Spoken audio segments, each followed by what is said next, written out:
Thank you, Mr. Speaker. I rise to support my amendment to H.R. 469 and to advocate for rural Georgians and Americans across the country who don't have dependable access to broadband internet services.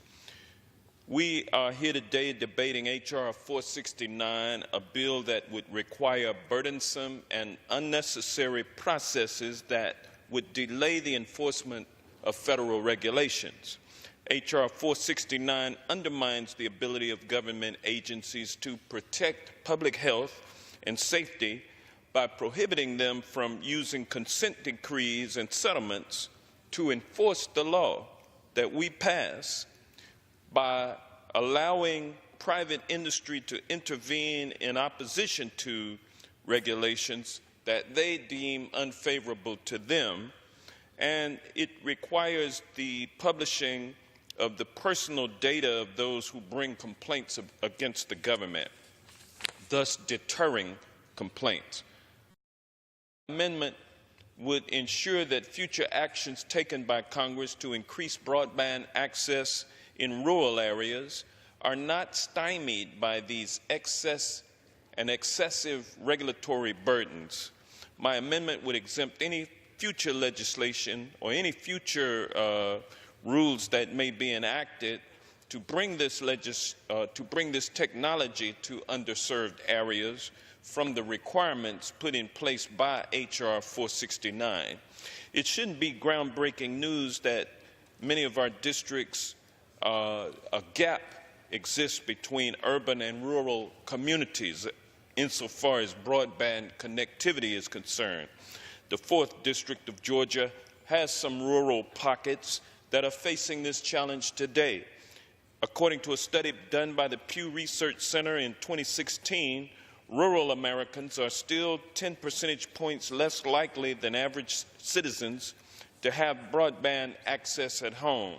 Although we have seen improvement since the 16-point gap in 2007, we have much work to do to ensure that all families have access to what is now a modern necessity. My home state of Georgia ranks 21st in the nation in terms of access to 25 megabit per second broadband, according to a report put together by the Georgia House and Senate the Georgia House and Senate Study Committee on high-speed broadband. In rural counties where this problem persists, we have seen local development stall without access to telehealth services, educational materials, and other digital resources. Broadband connectivity brings with it countless learning opportunities and exchanges of information that are not possible in isolated communities without broadband. The issue of broadband access is inextricably linked to the vitality of these rural areas, and it is in our best interest as a Congress to give rural communities all of the modern tools they need to succeed.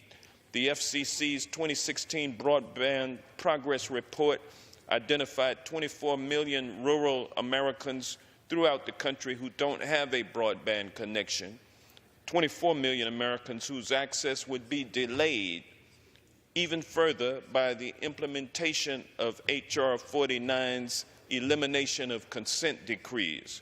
I hope Congress can agree on the importance of achieving full broadband access, and I hope that this amendment will begin removing this hurdle that is being put in place by my friends on the other side of the aisle who support business as opposed to people. I urge my colleagues to join me in supporting this common